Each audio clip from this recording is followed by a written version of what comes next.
I'm a teacher at Auvinen High School. There is a student here with a gun. He's inside the school shooting at the gun! Well, I had to do it because somebody had to do something. After shooting in the theater, I didn't have a plan of whether to die or not.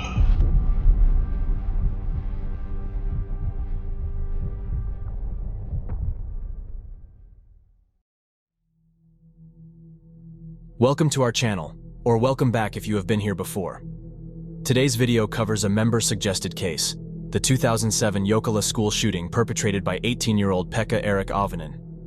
This suggestion gave us the perfect opportunity to cover a case outside of America, which we have been wanting to do lately. Thank you to YouPostCringe, CJ, for suggesting this case. If you would like the same opportunity, along with other perks, please follow the link in the description or pinned comment and join our $5 tier. Also, please subscribe if you haven't already. And if you end up enjoying this video, we would really appreciate it if you could like and comment on it.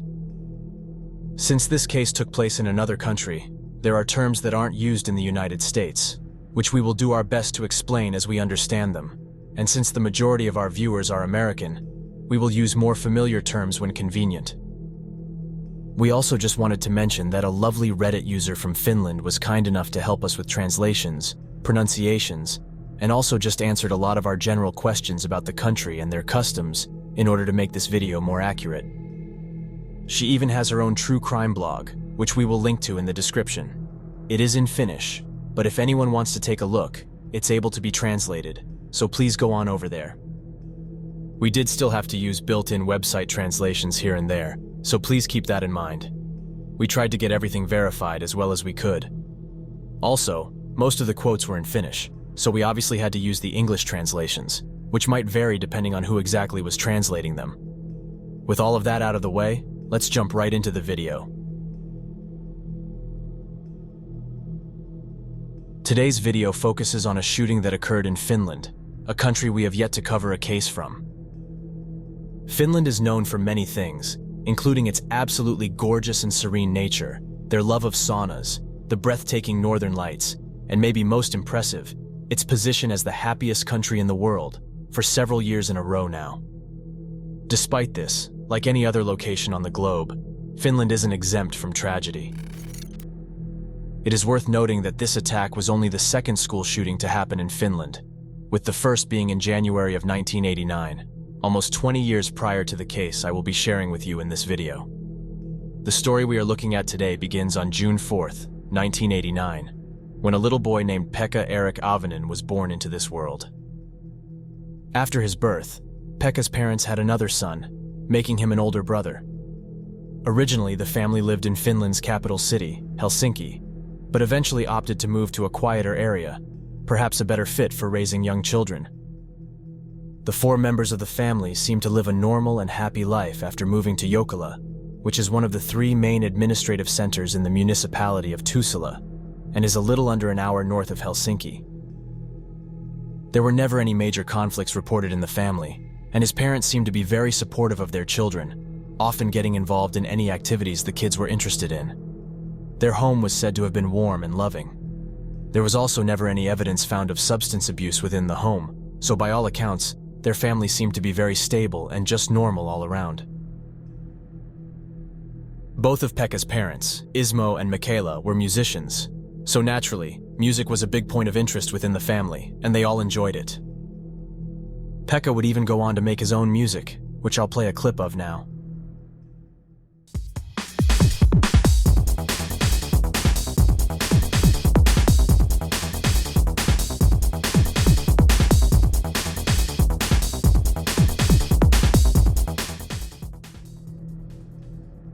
Along with writing and listening to music, up until the last part of his life, Pekka enjoyed taking walks and bicycle rides in the areas around his home. He and his family also spent a lot of time together, and like stated before, they got along quite well. They often watched TV together, or just spent time talking and having lighthearted debates. In general, it seems as though the whole family enjoyed staying home. While he was growing up, Pekka's parents made it a point to not let him play video games that were too violent in nature, which he did manage to do sometimes. In his early years, Pekka did well in school and had no problem making friends. It is reported that as he got older, his friend group did start to get smaller and smaller though. One of his teachers from when he was 12 years old, a man named Jana, later recalled that Pekka never got into trouble and was just an all-around calm and well-natured boy. Jana also explained that while Pekka was sometimes a bit shy, he grew talkative if you were alone with him. Jana did also state that at this time, Pekka did not seem to have any friends, at least not in this particular class. It was also said that Pekka's parents were very protective and did implement at least a few rules, such as no swearing whatsoever. This didn't stop him from freely expressing himself while at school though, and he was known to curse often. As he progressed through into his adolescent years, Pekka's school performance reportedly began to dwindle, and it was said that as Pekka got older, he continued struggling to make friends. I also read that during this time, he was at the very least verbally bullied at school. There are reports that Pekka was never bullied. However, many people who knew him personally, including his parents, claim otherwise, so I personally believe he was, at least in some capacity. Either way, according to Pekka's parents, when he became the target for bullying, they took action in notifying his school of the situation. However, the school claimed that no bullying was going on. Apparently, Pekka's parents then contacted the bully's parents, who just swept it under the rug and told their kids to stop hanging around Pekka.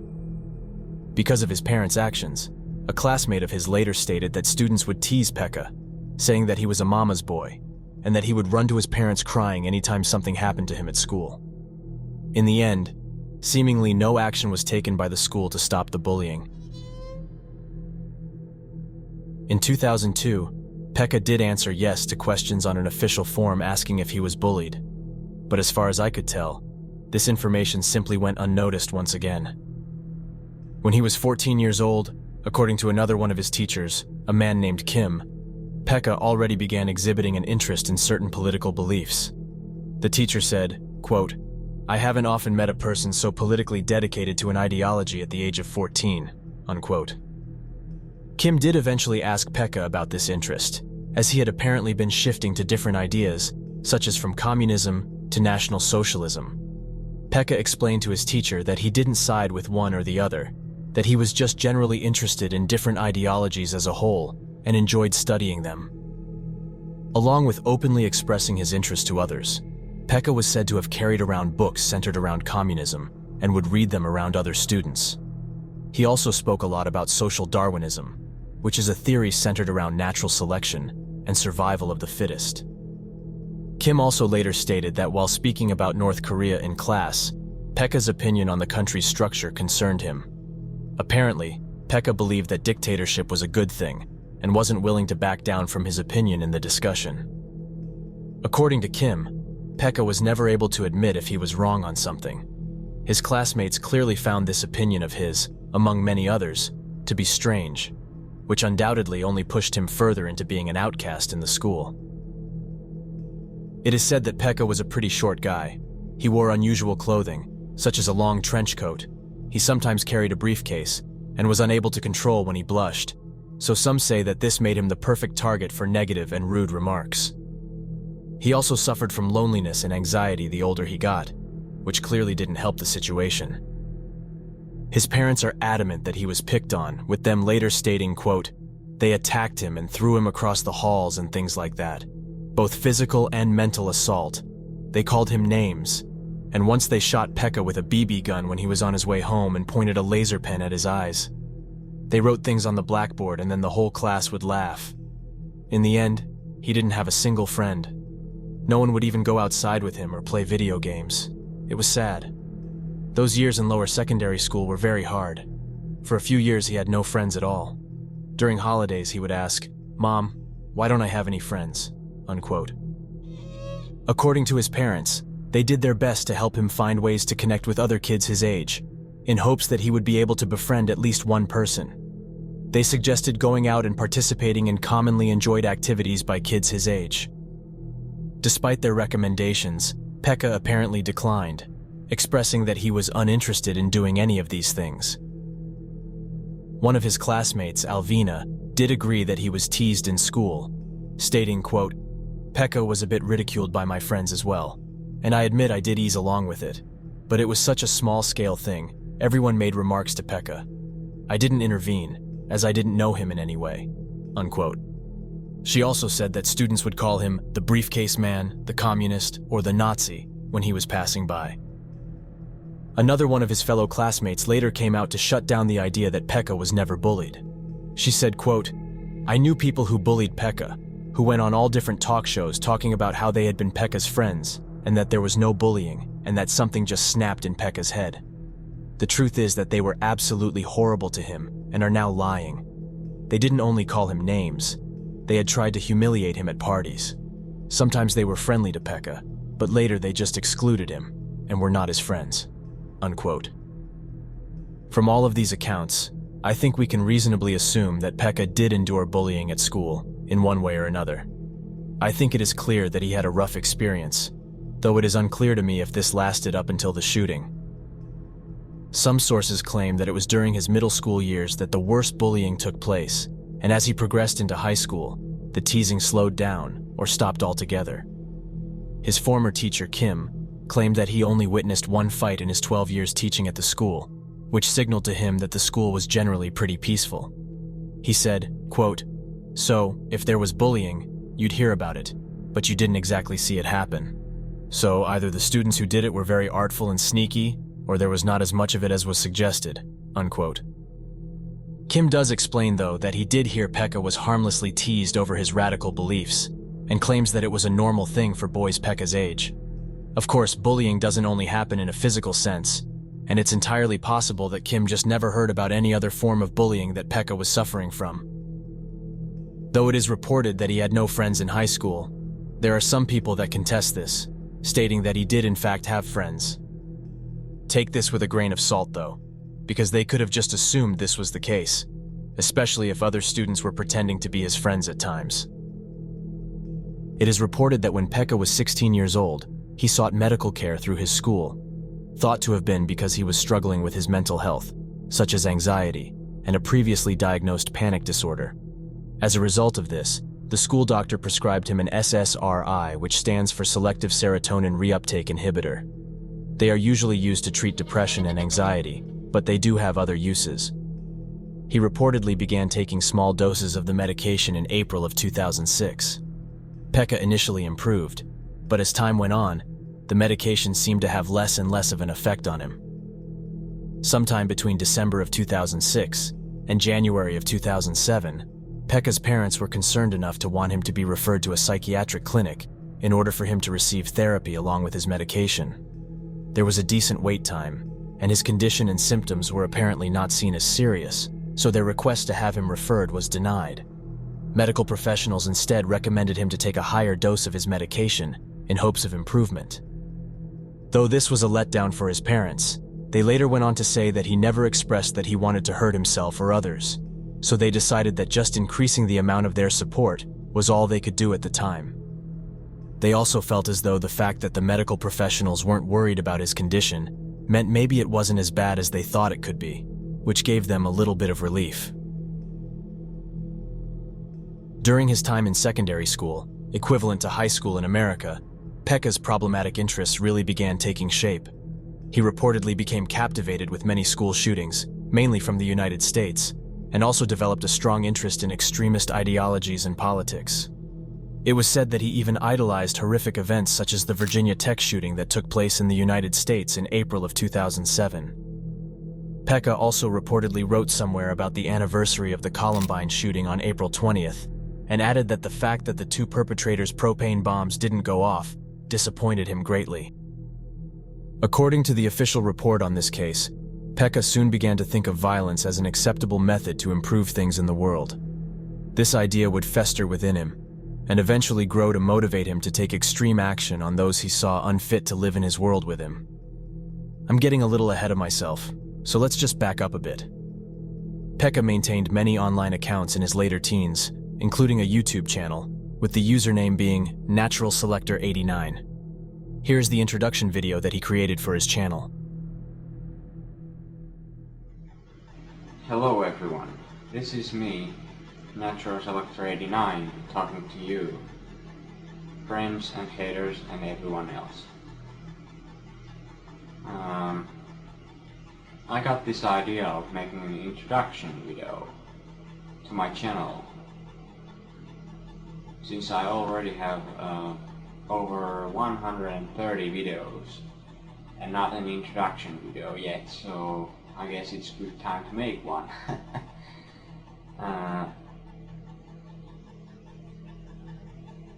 And this is it, an introduction video to my channel.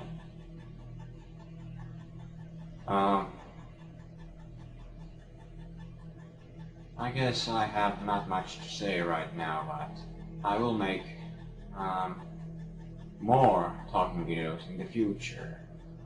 And until then, I will continue making my usual videos, which I hope you have enjoyed as well. I guess this is all for now, but I'll see you later and out. In the videos that he would upload on his channel, Pekka either wrote out or spoke about an array of topics. Some of the videos focused on shootings and other attacks, such as the 1999 Columbine shooting and the 1995 Tokyo subway sarin attack. He also spoke against worldwide religions, criticizing them before stating he himself was a god and should be worshipped. He is barely intelligible throughout this video due to loud music being played. However, it is clear that Pekka is ranting about religion. Part of his dialogue is, quote, "You are worshipping wrong and fictional gods. The real God is sitting right here talking to you. I am the God, and the Antichrist of my own life," unquote. Another video centered around religion is one where text is cycling on screen, with some photos peppered throughout, and again, music is blaring. I will play a small clip of it now, obviously without the music. Unfortunately, it seems as though most of his videos have been removed completely, so it's hard to get a full picture of the content he would upload. He was also reportedly inspired by Pentti Linkola, a controversial Finnish ecologist with radical views. Linkola reportedly expressed that blame for the environment deteriorating fell on humanity as a whole and openly promoted the rapid population decline of the human race in order to combat this. Pekka's beliefs aligned with the ecologists in at least some capacity, and he ended up recording and uploading a tribute to Pentti on his YouTube channel shortly before the attack. Pekka also reportedly expressed interest in BDSM in some of his videos. It was definitely not a normal fantasy that he had, with a report released on this case stating that the material included, quote, "violent pornographic video clips and fantasies of near rape. The videos portray innocent-looking nude or semi-nude women helplessly bound, gagged, and struggling to get away. These pictures are coupled with his fantasies of abducting women and forcing them to submit to his will," unquote. He also unsurprisingly didn't have a very positive opinion on women in general. It was in one of his videos that Pekka remarked that women are, quote, "cheating whores, lying sluts, and manipulative bitches. They are best when they are dominated, bound, and gagged," unquote.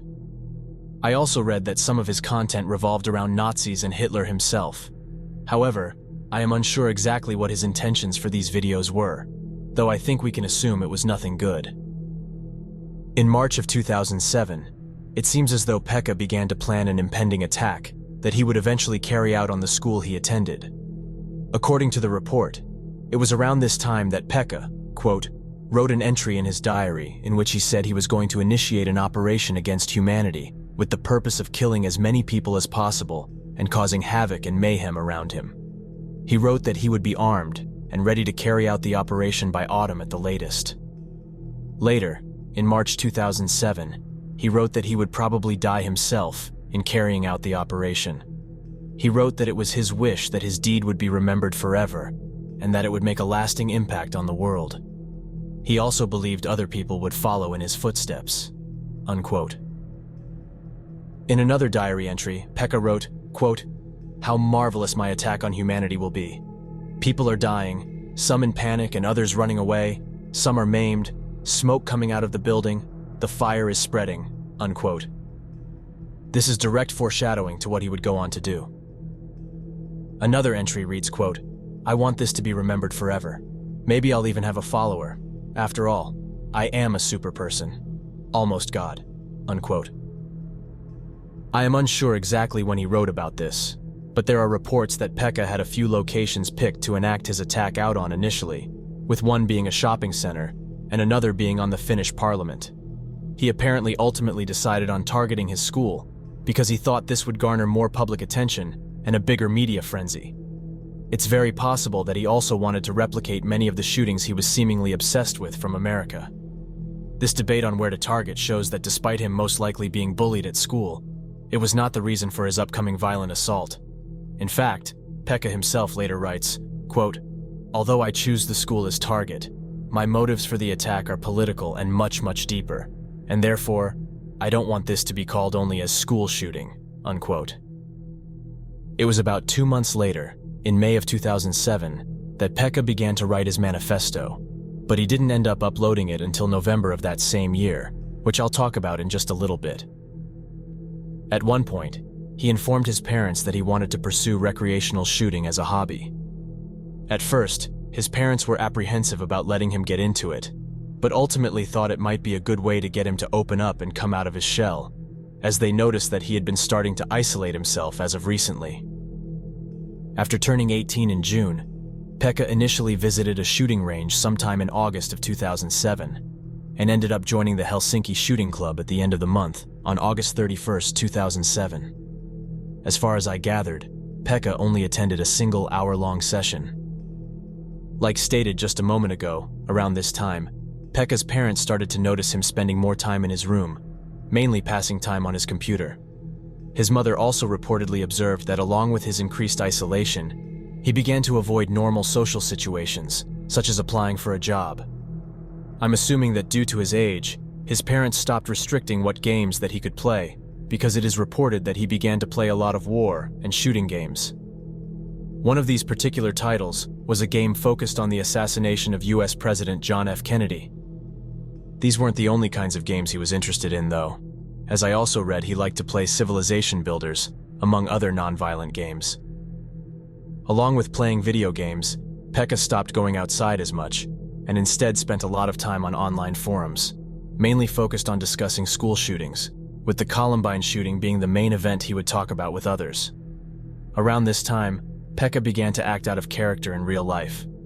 According to the official report, it was a few months before his attack that his parents began to notice him acting aggressive and threatening to other people his age. As far as they said, he had always exhibited a calm and peaceful demeanor, so this drastic change worried them greatly. Pekka started to talk about his interest in shootings, as well as his peculiar worldviews to those around him, including the other kids at his school. He would also reportedly threaten people and tell them that they were going to die as a result of a white revolution. A point gets brought up about this, stating that people that suffer from anxiety usually do whatever they can to avoid conflict. Pekka was different though, as he clearly didn't mind antagonizing people, especially when it came to spewing his extreme views on the world. The threats were so concerning that several people made their worries that Pekka might hurt others, or even himself, known to a youth worker. As a result, the youth worker approached Pekka to talk about it and ended up speaking with him a total of 3 times, with the last time being sometime in early November of 2007. Since he was now 18 years old, he was apparently able to prohibit the school authorities from notifying his parents about these issues. The youth worker did, however, bring the issues up to the head of the school, and she said she would keep an eye on Pekka. There was no way for them to know just how soon he would commit his horrendous and life-altering attack. Backing up a little bit, several months before the shooting, in June of 2007, Pekka's worrying behavior was also picked up by some who knew him online. An American YouTuber who goes by The Amazing Atheist made a video titled "Columbine Killers, Mental Midgets, and Social Darwinism." In this video, he called out many content creators who seemingly idolized mass shooters. Unsurprisingly, one of the creators that The Amazing Atheist pointed out was indeed Pekka-Eric Auvinen, who he had a negative interaction with previously.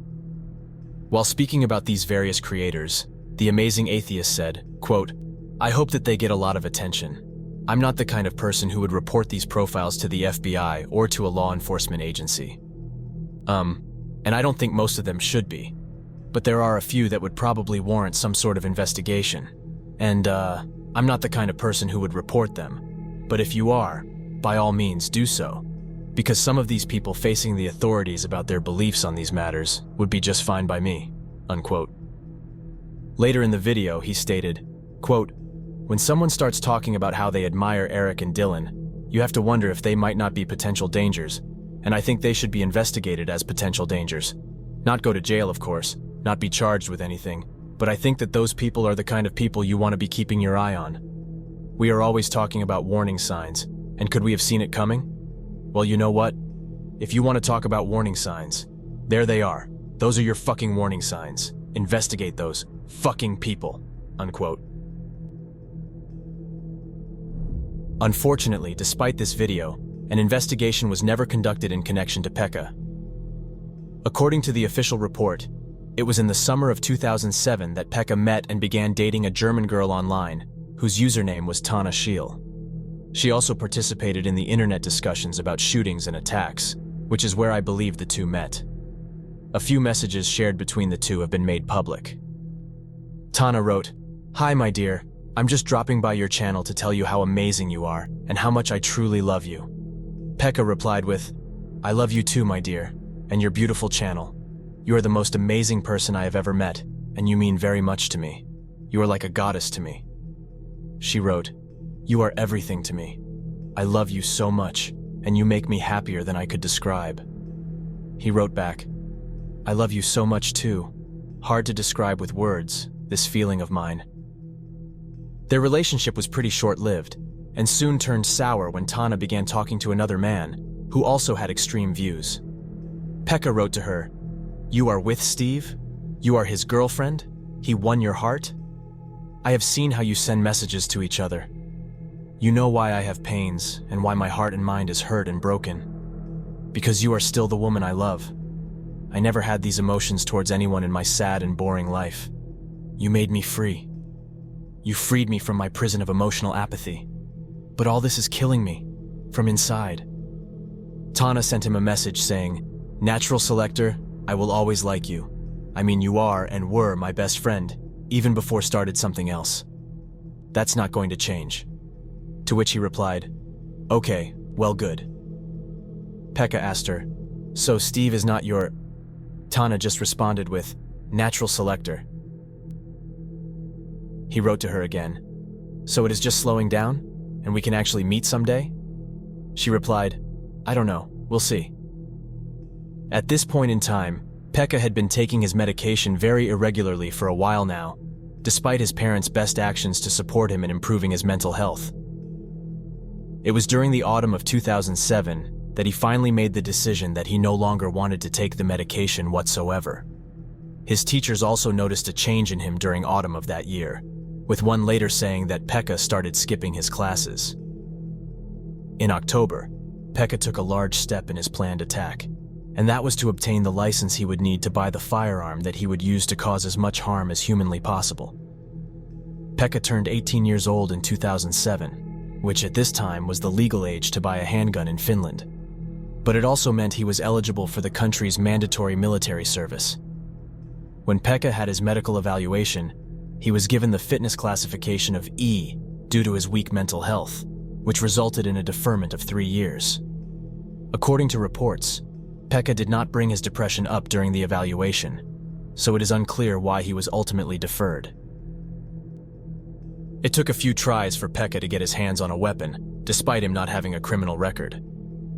On October 3, 2007, he applied for a firearm permit to purchase a 9mm handgun, either a Glock 17 or a Luger. On the application, Pekka stated that he wanted to begin precision shooting with the weapon. In the application, he wrote, quote, "I have been thinking about a suitable weapon for my hobby, and am especially fond of the Glock 17. I have also heard many favorable reports on the gun's qualities. I have also already fired this type of gun a few times on the range, and am quite pleased with it." Unquote. 9 days later, the police commissioner rejected his application on the grounds that Pekka's desired firearms were not suited for his intended purpose of precision shooting. On October 18, 2007, Pekka submitted yet another application, this time for a .22 caliber Ruger Mark III. On this application, he wrote, quote, The gun is not unnecessarily powerful or efficient. It is also a good weapon for a beginner. This weapon I have also fired." Unquote. This request was granted the next day, on October 19, 2007, without any in-person interviews required. Through the limited personal interaction the staff had with Pekka, they found him to be normal and well-mannered, with nothing standing out to them as strange. It was also on this day, October 19, 2007, that for unknown reasons, Pekka's Natural Selector 89 YouTube channel was taken down. The same day he created another one, under the username Sturmgeist89. Part of his channel description read, quote, "I am a cynical existentialist, anti-human humanist, antisocial social Darwinist, realistic idealist, and godlike atheist." On November 2, 2007, only 5 days before his planned attack, Pekka finally went out to purchase his gun. Unfortunately for him, his firearm of choice, the Ruger Mark III, was unavailable at the time. Instead, he settled on buying a .22 caliber semi-automatic Sig Sauer Mosquito handgun, which he named Catherine. It's listed in some reports that he bought 500 rounds of ammunition for his new gun. However, when the workers at the gun shop were later interviewed, they said he purchased at least 1,000 rounds. They also stated that the interaction between them and Pekka was completely normal, and they did not get any strange feelings from him. Shortly after this purchase, Pekka recorded and uploaded a video called "Just Testing My Gun."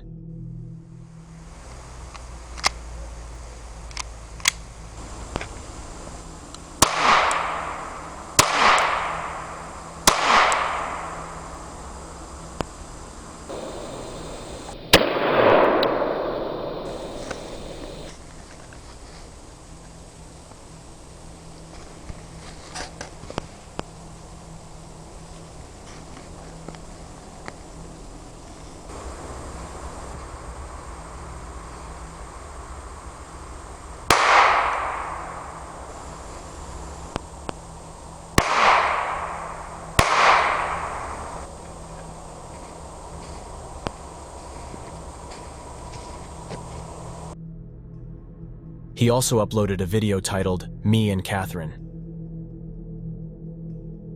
Pekka spoke with peers about his new purchase and told them about shooting it in the woods.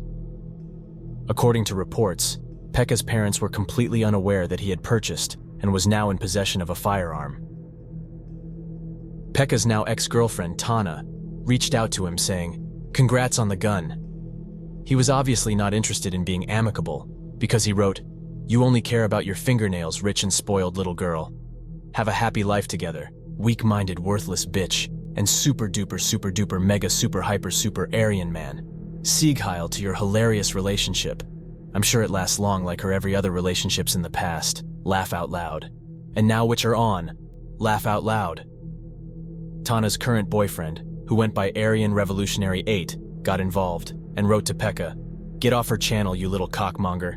No one gives a shit what you think or the simplistic views you have. You are nothing. Your thoughts are generic. You are immature, pathetic, a joke. I've actually laughed at you when I think about the bullshit you peddle as provocative or scary. You are scared and small-minded. You fucking sicken me. Piss off, you jealous little boy." Pekka wrote to him as well. "How are you and your bitch? She sure is a cheap whore." Many speculate that his girlfriend's betrayal and the heartbreak that followed was the last straw for Pekka and would become the final push for him to enact his violent plan.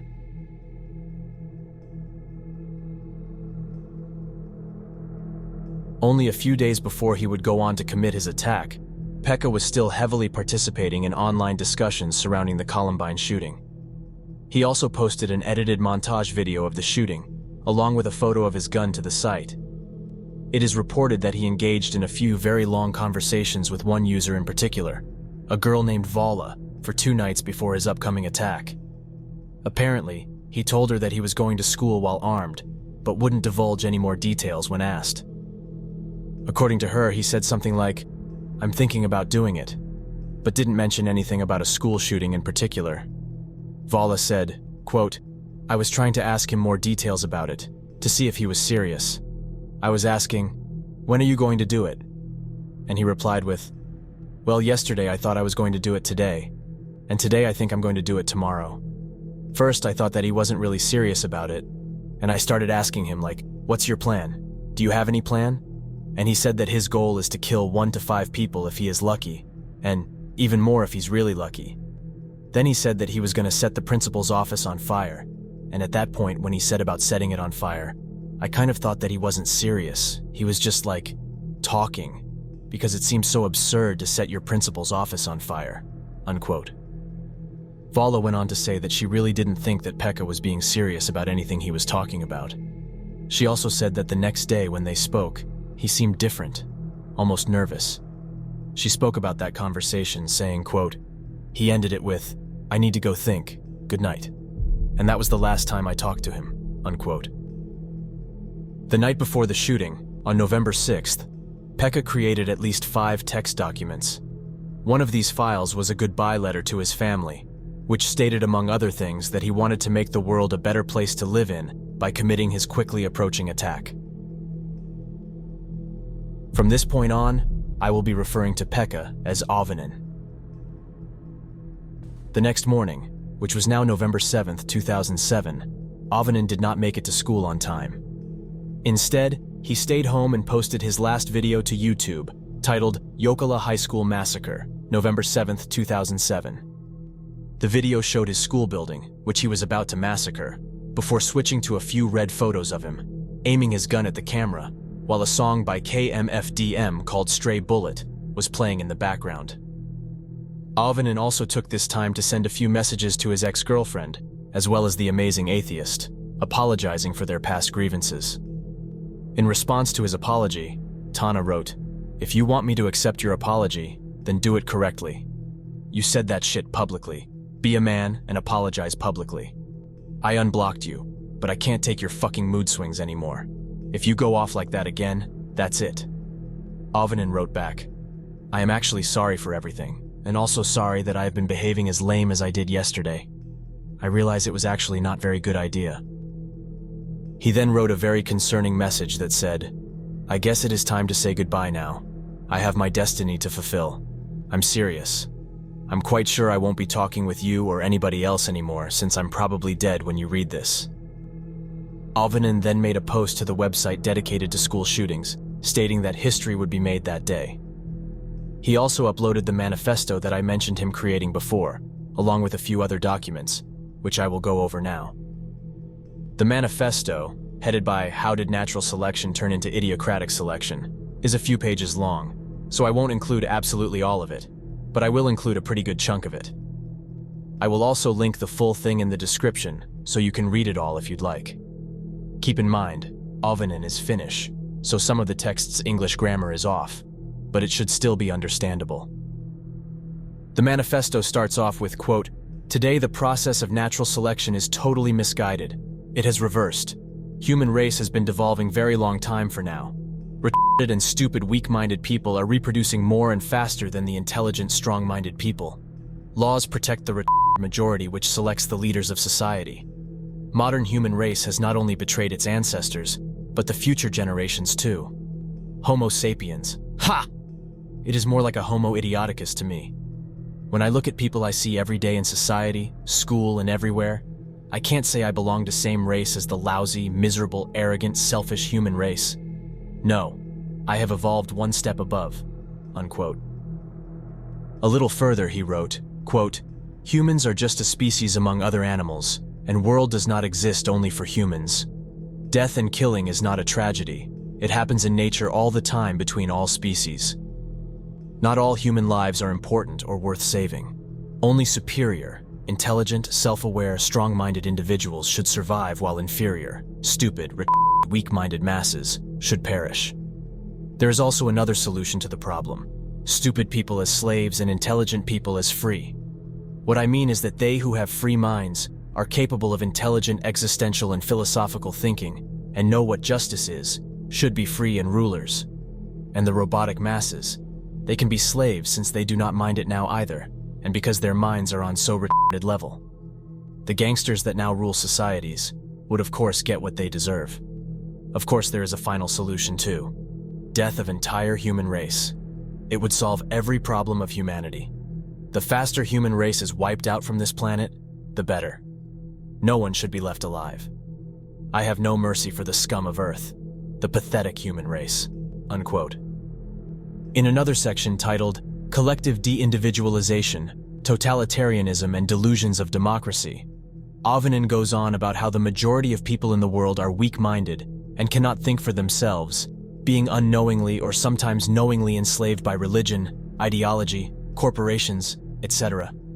The end of this section reads, quote, "But not me. I am self-aware and realize what is going on in society. I have a free mind, and I choose to be free rather than live like a robot or slave. You can say I have a God complex, sure. Then you have a group complex. Compared to you masses, I am actually godlike." Unquote. He then wrote about how people are ruled by others, stating, quote, "The masses will get an education, they study, get a job, go to work and vote in elections. They think they are free and don't criticize or question the system. They have become robots. It is like a constructed mechanism in mind that leaves little choice for an individual to think, talk, and act independently." Unquote. Under the heading, 3 kinds of humans, Auvinen goes on to list the types of people in the world, and also what their personalities reflect. Quote, "Number 1, individualistic human, 3% of the world population. Number 2, manipulative human, 3% of the world population. Number 3, mass human, 94% of the world population. Number 1 and 2 type of personalities are intelligent, creative, and self-aware. They have chosen bit different paths. Number 3 type of personalities are less intelligent and less creative, weak-minded people controlled by number 2 type of personalities. The percentages are only estimations though, but are based on Gaussian distribution and history of human race, and how humans have organized into societies. And this is the way it has always been ever since humans started to organize into communities. Another way how to divide people is bit different, but is based on the same facts, human nature and history. The division is based on the level of intelligence and quality of mentality. Number 1, intelligent, 3% of the world population. Number 2, slightly retarded, so-called normal people, or robots, 94% of the world population. Number 3, highly retarded, vegetables, 3% of the world population." Unquote. The next section of his manifesto is titled Total War Against Humanity. This section is pretty interesting, so I decided to put the entire thing in for you to listen to. Auvinen wrote, quote, "Hate, I'm so full of it and I love it. That is one thing I really love. Some time ago, I used to believe in humanity, and I wanted to live a long and happy life. But then I woke up. I started to think deeper and realize things. But it was not easy to become existential. Knowing as much as I know has made me unhappy, frustrated, and angry. I just can't be happy in the society or the reality I live. Due to long process of existential thinking, observing the society I live, and some other things happened in my life. I have come to the point where I feel nothing but hate against humanity and human race." Unquote. This section continues, quote, "Life is just a meaningless coincidence, result of long process of evolution and many several factors, causes and effects. However, life is also something that an individual wants and determines it to be. And I'm the dictator and god of my own life. And me, I have chosen my way. I am prepared to fight and die for my cause. I, as a natural selector, will eliminate all who I see unfit, disgraces of human race and failures of natural selection." Unquote. He continued his thoughts with, quote, "You might ask yourselves, why did I do this and what do I want? Well, most of you are too arrogant and closed-minded to understand. You will probably say me that I am insane, crazy, psychopath, criminal, or crap like that. No, the truth is that I am just an animal, a human, an individual, a dissident. I have had enough. I don't want to be part of this fucked up society. Like some other wise people have said in the past, human race is not worth fighting for or saving, only worth killing. But when my enemies will run and hide in fear when mentioning my name, when the gangsters of the corrupted governments have been shot in the streets, when the rule of idiocracy and the democratic system has been replaced with justice, when intelligent people are finally free and rule the society instead of the idiocratic rule of majority, in that great day of deliverance, you will know what I want." Unquote. He goes on to write, quote, "Long live the revolution, revolution against the system, which enslaves not only the majority of weak-minded masses, but also the small minority of strong-minded and intelligent individuals. If we want to live in a different world, we must act. We must rise against the enslaving, corrupted, and totalitarian regimes and overthrow the tyrants, gangsters, and the rule of idiocracy. I can't alone change much, but hopefully my actions will inspire all the intelligent people of the world and start some sort of revolution against the current systems. The system discriminating naturality and justice is my enemy. The people living in the world of delusion and supporting this system are my enemies." Unquote. Auvinen finished off his manifesto with, quote, "I am ready to die for a cause I know is right, just and true. Even if I would lose or the battle would be only remembered as evil, I will rather fight and die than live a long and unhappy life, and remember that this is my war, my ideas, and my plans. Don't blame anyone else for my actions than myself. Don't blame my parents or my friends. I told nobody about my plans, and I always kept them inside my mind only. Don't blame the movies I see, the music I hear, the games I play, or the books I read. No, they had nothing to do with this. This is my war. One-man war against humanity, governments and weak-minded masses of the world. No mercy for the scum of the earth. Humanity is overrated. It's time to put natural selection and survival of the fittest back on tracks. Justice renders to everyone his due." Unquote. Along with this long and interesting document, Auvinen also uploaded a file with his likes and dislikes, which reads, quote, "What do I hate? What I don't like? Equality, tolerance, human rights, political correctness, hypocrisy, ignorance, enslaving religions and ideologies, antidepressants, TV soap operas and drama shows, rap music, mass media, censorship, political populists, religious fanatics, moral majority, totalitarianism, consumerism, democracy, pacifism, state mafia, alcoholics, TV commercials, human race." Unquote. He then listed his likes, quote, "What do I love? What do I like? Existentialism, self-awareness, freedom, justice, truth, moral and political philosophy, personal and social psychology, evolution science, political incorrectness, guns, shooting, BDSM, computers, internet, aggressive electronic and industrial rock and metal music, violent movies, FPS computer games, sarcasm, irony, black humor, macabre art, mass and serial killer cases, natural disasters, eugenics." Unquote. Among the others, he also uploaded a document listing a few details of his upcoming attack. It reads, quote, "Attack information. Event, Jokela High School Massacre. Targets, High School of Jokela, students and faculty, society, humanity, human race. Date, 11/7/2007. Attack type, mass murder, political terrorism. Although I choose the school as target, my motives for the attack are political and much, much deeper, and therefore I don't want this to be called only a school shooting. Location, Jokela, Tuusula, Finland. Perpetrator's name, Pekka-Eric Auvinen, aka Natural Selector 89, Natural Selector, Sturmgeist 89, and Sturmgeist. I also use the pseudonym Eric von Auffoyn internationally. Weapons, semi-automatic 22 caliber Sig Sauer mosquito pistol. I wanted to draw attention to the fact that there are many similarities between Auvinen's documents and one of the Columbine shooters, Eric Harris's writings. One report touching on this reads, quote, "Much of what he wrote echoes the writings of Eric Harris. Harris wrote lists of things he loved and things he hated, and Auvinen left a list of his loves and hates. Harris wrote repeatedly of natural selection and eliminating those who are unfit from the planet, and Auvinen did the same. Harris wrote about self-awareness, existentialism, and his superiority over others, and Auvinen did this too. Harris complained about retarded and stupid people, and we see similar complaints in the writings of Auvinen. Harris wrote about the final solution of killing off humanity, and Auvinen wrote about a final solution being the death of entire human race. Harris liked to think of himself as a godlike being, and Auvinen wrote, "Compared to you retarded masses, I am actually godlike." Eric Harris wrote, "Hate, I'm full of hate, and I love it." Auvinen wrote, "Hate, I'm so full of it, and I love it." Unquote. There are other instances of these paralleled writings. However, I think these examples make it more than clear that Auvinen was heavily inspired by Harris. After making his last posts and uploading the files, Auvinen shut his computer off and prepared to ride his bicycle to the school, which was apparently a little over a mile or 1.7 kilometers away.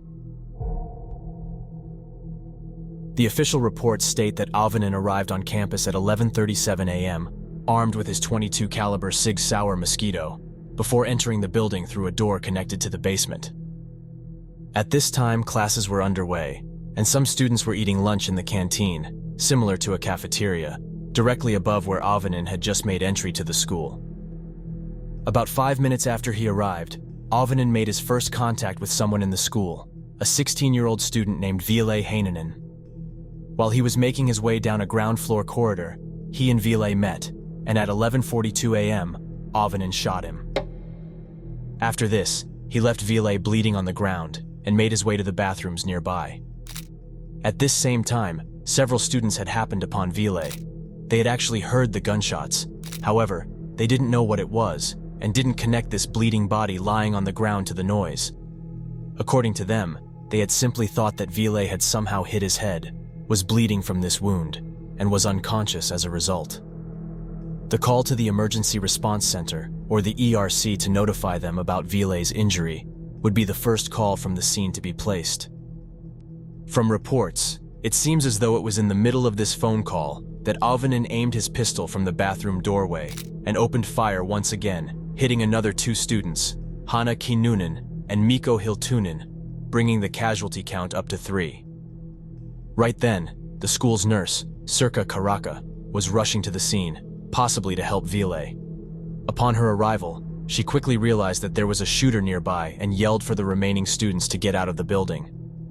The student that called the ERC immediately began to run while still on the phone, frantically trying to alert the operator that someone had a gun and was shooting at random people. Despite this attempt, the operator did not understand what the student was saying. The caller climbed the school's stairs and hid in the staff room. As they entered, they desperately attempted to communicate the attack taking place on the lower floor to those in the room.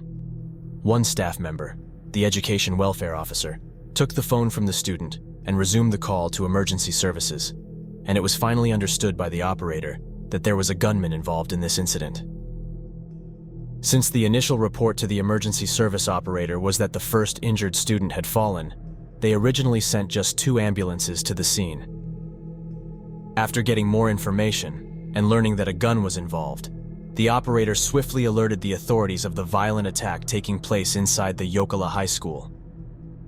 According to the official report, after listening to the plea from the student who had dialed the emergency number, a couple teachers from the staff room descended the stairs to figure out exactly what was going on. The first one to reach the floor that Auvinen was on quickly got a hold on the situation and shouted to the other teachers that there was indeed a shooter. Jumping back into the shooter's actions, Auvinen soon shot his 4th victim, Ari Paulsonen, before chasing after the fleeing school nurse, who was also on the phone with the ERC at this point. As she attempted to escape, Auvinen aimed and shot her as well, ending her life. It was also here that he shot and killed another student, Mika Pulkkinen. At this point, he had shot 6 people within just 4 or 5 short minutes, with the time now being either 11:46 or 11:47 a.m. Sometime during the attack, a teacher whose name isn't public witnessed Auvinen shooting a student, though I wasn't able to determine exactly which victim it was. The teacher later recalled, quote, "I opened the door, went in, and then a bathroom door opened, and I saw a gun. I saw the gun shooting one pupil. I saw his head burst open. It was like watching a film in slow motion. I got so angry. I was absolutely convinced that it was some outsider who had come to harm us," unquote. One teacher, possibly the same one who had just witnessed the attack, ran into the cafeteria to warn the people inside of the danger. They also shut and locked the glass doors, just in case the gunman later attempted to enter the room. Students were fleeing from the scene in all directions, and one made it to a staff member to let them know of the gunman. This staff member then notified the head of the school, Helena Kalmi, about the ongoing attack. Helena quickly made an announcement over the school's intercom at 11:47 a.m., demanding that all students stay in their classrooms and lock the doors. I'm unsure if she mentioned anything about the exact threat. though I would assume she didn't based on later statements from people who survived the attack. A report states that Helena's tone was telling, but some still believe that the announcement was only a drill. Following this alarming message from the head teacher, some classes listened to the demand, promptly shutting and locking their doors, with some people taking shelter in random bathrooms and storage closets around the school.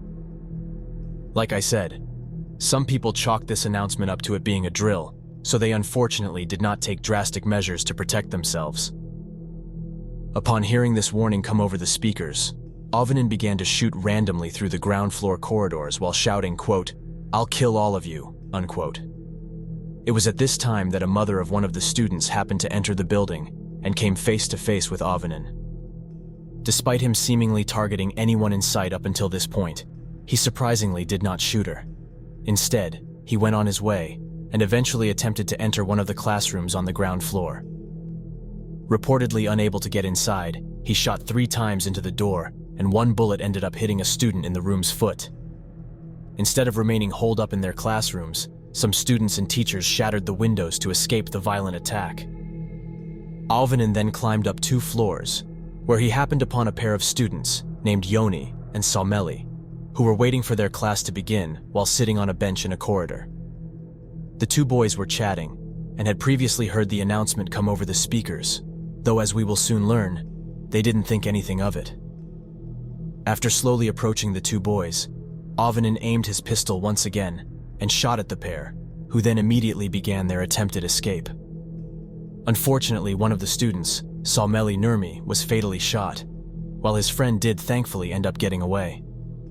The boy that survived, Joni, later spoke about hearing the head teacher's warning, quote, "We thought it was a joke. We didn't take it seriously. We ignored it. Then we saw him coming," unquote. From Joni's recount of events, I think it's clear that there was no direct threat mentioned in the announcement, at least not one that sounded completely dire. Joni continued his statement, saying, quote, "He walked towards us calmly and slowly. We didn't really pay him any attention. Then he stopped about 2 meters away from me and my friend. I looked up. He was watching us. He lifted his arm. He pointed the gun at me and started shooting. The dude just pointed it at me and fired," unquote. Joni was able to make it outside of the school unharmed. He spent the rest of the day desperately and frantically attempting to get a hold of his friend Salmeli, to no avail. After claiming his 7th victim, Auvinen splashed a flammable liquid throughout the hallway before unsuccessfully attempting to light it on fire with 4 matches. It is speculated that he attempted to catch the building on fire because he wanted to cause maximum damage during the attack. Thankfully, this was a massive failure. Auvinen then made his way back to the ground floor and wandered over to the entry to the cafeteria, where some students and teachers were still hiding.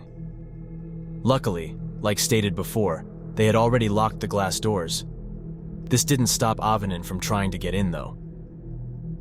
A teacher who was hiding in the cafeteria, possibly the one who witnessed one of the victims be shot earlier, later recalled their experience, saying, quote, "I remember thinking that this could be my last run, and what would happen to my children?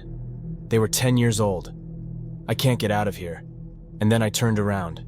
When I was heading off from there, I saw Auvinen at the glass doors for the first time, and I realized that I knew the person who was doing this, unquote. The teacher continued saying, quote, "He was at the glass doors, he had a gun, and he shouted something in the line of, 'Come over here and open these doors, or I'll get really angry,' unquote." With no one obeying his demand, Auvinen proceeded to shoot through the doors with 5 rounds, hitting some of the chairs in the room. Thankfully, the bullets did not cause enough damage to grant him entry.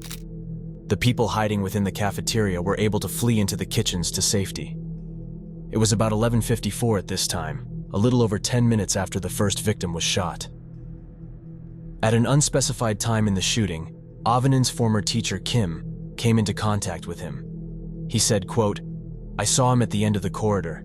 He was maybe 25 meters away from me. He opened the doors we had closed since they weren't locked. At that point, he started running towards me. I can't say if he shot at me at that point, but the police told me they found bullet holes in the wall there, so he might have shot at me. But that moment is a bit fuzzy for me," unquote. Helena Kalmi, the head of the school, was now outside with the education welfare officer, standing between the building and the pond, and was on the phone. I'm assuming she was talking to some sort of police or emergency rescue. The education welfare officer left Helena's side and went to the parking lot to guide the emergency vehicles that were beginning to arrive. While Helena was on the phone, Auvinen emerged from the building, and at approximately 11:57 a.m., he forced her to kneel on the ground and shot her at least 7 times. A group of students witnessed this deliberate attack on the head teacher. Yuho, one of the students that saw this happen, later spoke out about watching this horrific scene play out.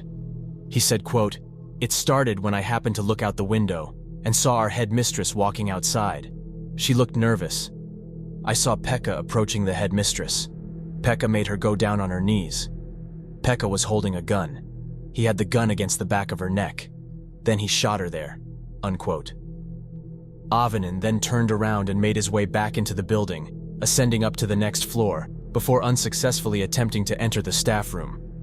At this time he shouted, quote, "Come out, all of you, I'll kill you," unquote. It was at this time that, according to the official report, Auvinen came face to face with 3 teachers, one of which had just left his classroom for the second time to figure out what was going on. All 3 of the staff members fled, and the teacher who had just left his classroom ran outside, around the building, and to where his classroom window was located.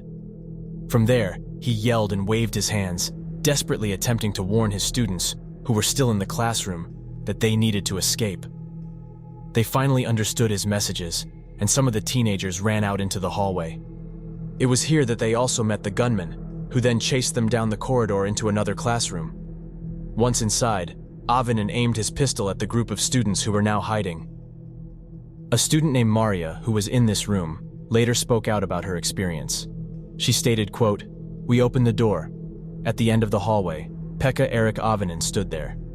He walked towards us very calmly. He raised his gun and pointed it at us. We hid under the desks, and in every corner of the classroom. We were under the window, behind the desks, and also under the chairs." Unquote. She then spoke about what happened as Auvinen entered the room. Quote, "Then he said that this was a revolution, that school was out forever, and the headmistress was dead, and that there would never be school again, and that now we should have fun, and that this was a revolution." Unquote. Auvinen reportedly began to instruct the scared students to break items and damage school property. She continued her statement by explaining the reactions of those trapped inside the room. Quote, "No one did anything. That made him angry, and he fired the first shot at the TV. No one really moved yet, so he fired another shot in the window glass.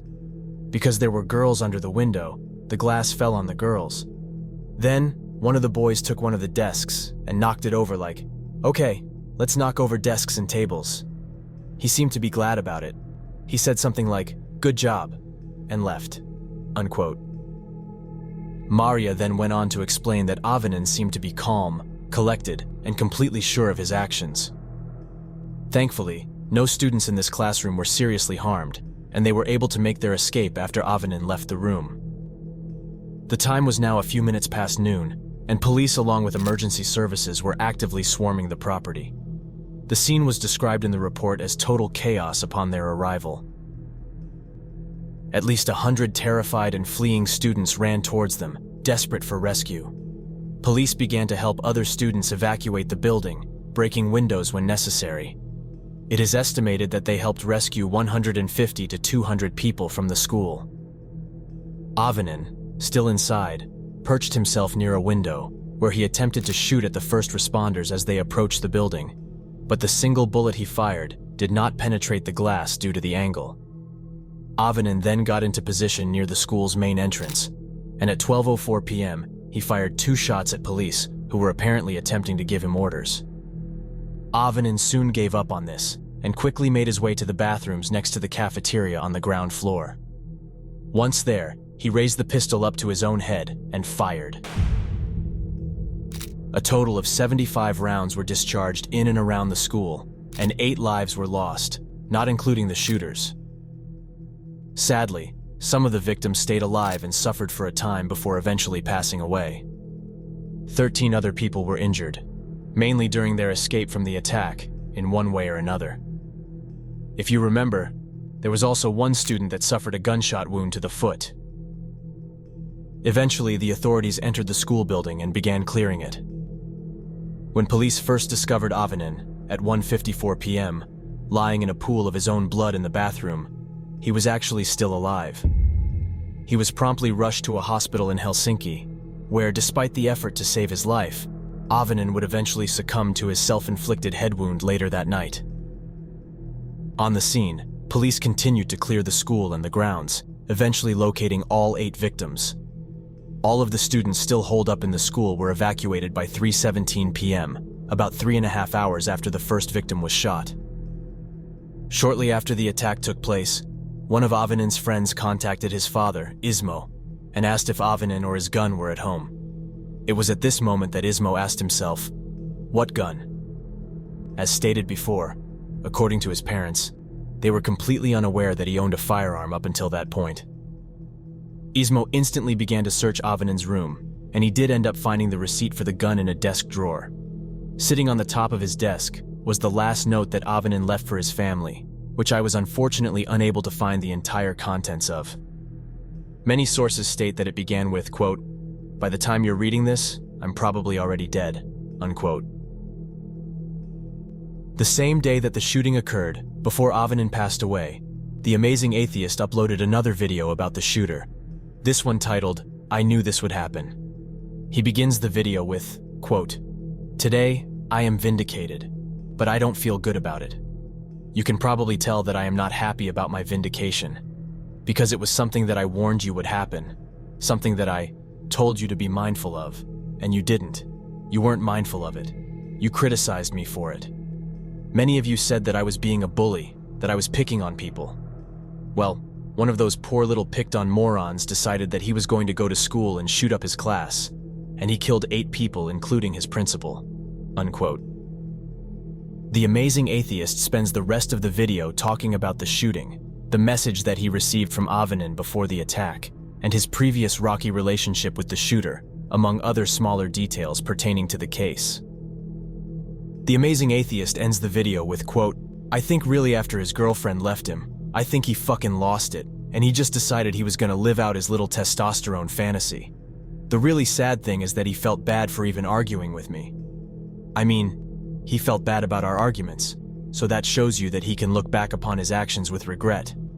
So, that just goes to show you that he wasn't all fucking bad, and we shouldn't turn him into a monster, and we shouldn't turn him into a hero. We need to think of him as exactly what he was, a pathetic fucking teenager who didn't know that what he was doing was wrong, who had no fucking idea about right or wrong at the time, who was just too fucked up to understand the consequences of his actions in any real way. Thank you," unquote. Auvinen's ex-girlfriend, Tana Shiel, also spoke out after the shooting, apparently claiming no responsibility for what happened that day. There wasn't much I could find about this, but I did just want to mention it. Following the attack, Auvinen's parents, Ismo and Michaela, were interviewed. When asked if they blamed themselves for their son's actions, his mother, through tears, said, quote, "Well, personally, I blame myself for everything. That's just human nature. When something as horrible as this happens, you go through your whole life history. You always wonder what you could have done differently. It's been a very hard time," unquote.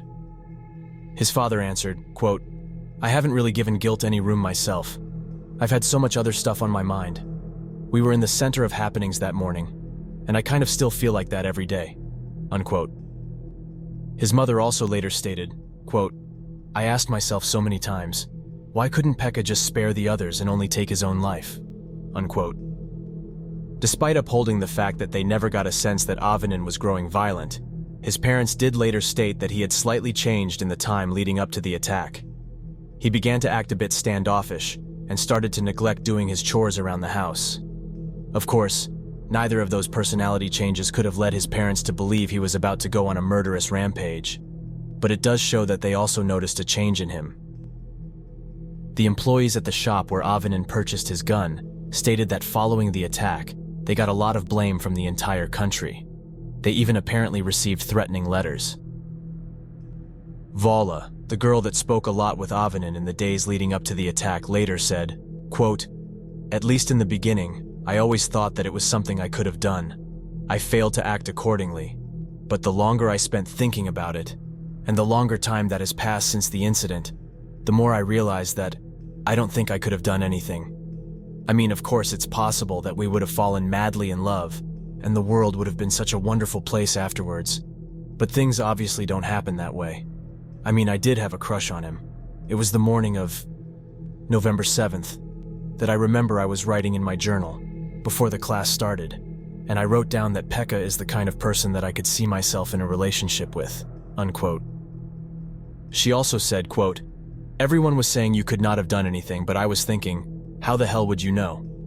So, in April, I thought that I'm gonna ask someone who would know that," unquote. Vala had previously heard of the American school shooter named Kip Kinkle, who we have done a video on previously. Anyway, she ended up writing to him, asking if there was anything his friends could have done to prevent him from first killing his parents and then shooting up his school. Vala said, quote, "Surprisingly enough, he answered, and told me there was nothing that his friends would have done and could have done, and he is absolutely positive that there was nothing that I could have done either," unquote. In the end, it is unclear if anyone could have truly stopped this tragedy from occurring, but with all of the massive red flags that were present, it makes you wonder what would have happened if someone simply spoke up. Between the Jokela school shooting and the next one to take place in Finland, which happened less than a year later, at least 86 threats were made on schools, with 34 of them leading to criminal prosecution, according to the report. One threat was made by a 16-year-old boy that lived over 4 hours north of Jokela. Just days after Auvinen's attack, the teenager posted a 30-second video to YouTube titled "Maninka Massacre," which showed his school, as well as someone holding a weapon. This teenager was taken into custody and questioned regarding this video, to which he explained it away as a joke, and that he had absolutely no intention of actually committing a school shooting. A more serious threat was made by a 21-year-old woman named Karma, who planned to attack a Finnish elementary school in a way similar to Auvinen's massacre. It was sometime in 2014 that Karma, who had been suffering from depression, had a dream about being a school shooter.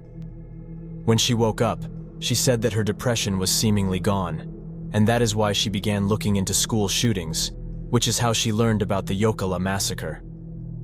Following her discovery, Karma reportedly built an altar in her home for Auvinen, visited his grave on numerous occasions with gifts, and even kept soil from it with her at all times. During these visits, she said that she reached a spiritual connection with the deceased shooter. Karma reportedly expressed her dying love for Auvinen and made it known that she intended to sacrifice many lives as the ultimate gift to him. It was revealed that she planned to kill at least 40 people before ending her own life in the bathroom, just as Auvinen did. I found a photo that was apparently posted by Karma on the 7th anniversary of the shooting. I read that she had previously gone to Jokela High School to relive Auvinen's attack and suicide, which this photo seems to imply. The bottom half of the photo was taken at the 2007 Jokela shooting crime scene and is a picture of Auvinen's belongings, including his shoulder bag, an item of clothing, and the .22 caliber handgun that he had ended his own life with. The top half of the photo seems to have been taken in the exact same place. However, you can clearly tell that the items are different. The caption reads, quote, "Jokela, July 1st, 2014. My stuff above, Pekka's stuff below," unquote. She was eventually arrested for these threats and ended up going to trial. Due to her mental health issues, Karma was ultimately sent to a psychiatric hospital rather than receiving prison time. It was also discovered that a 14-year-old American boy named Dylan Cossey had been in contact with Auvinen previously and was plotting to shoot up his own school in Pennsylvania. Thankfully, he was caught before he could cause any harm. Cossey's lawyer is adamant that the two never discussed plans to commit an attack, and that Cossey definitely did not encourage Auvinen to kill others. In a kind of unrelated note, the amount of fan pages and posts dedicated to Auvinen that I found while researching was concerning to say the least. I even found a post from 2013 on a forum which reads, quote, "I don't know if that's even possible, but is there a way? I want nothing more than to meet the one person I didn't get to know. He's already dead 6 years ago, killed himself after shooting up a school. I respect him and want nothing more than to meet him. I've even cried many times because of him, although I never got to talk to him. I would give all my possessions to be able to talk to him. Is there any way?" Unquote. In another comment, the user who posted the question confirmed that the person they were talking about was Pekka-Eric Auvinen, and that they were attending the same school that he attacked. I always find it to be very strange yet fascinating that people are obsessed with killers to the point of being in love with them.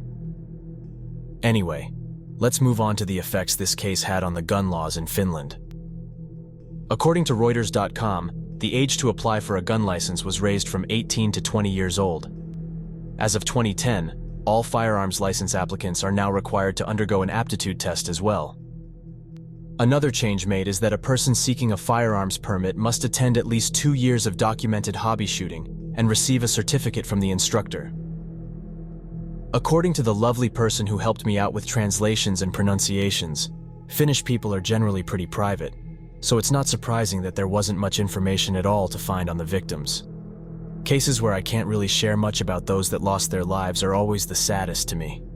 Despite this, I will still list anything I was able to find, which really wasn't much, but I still want the victims to have their time in this video like they deserve. Ville Heinonen was 16 years old at the time of his death and was born in 1991. Hanna Kinnunen was born on February 19, 1982, and was 25 years old when she was killed.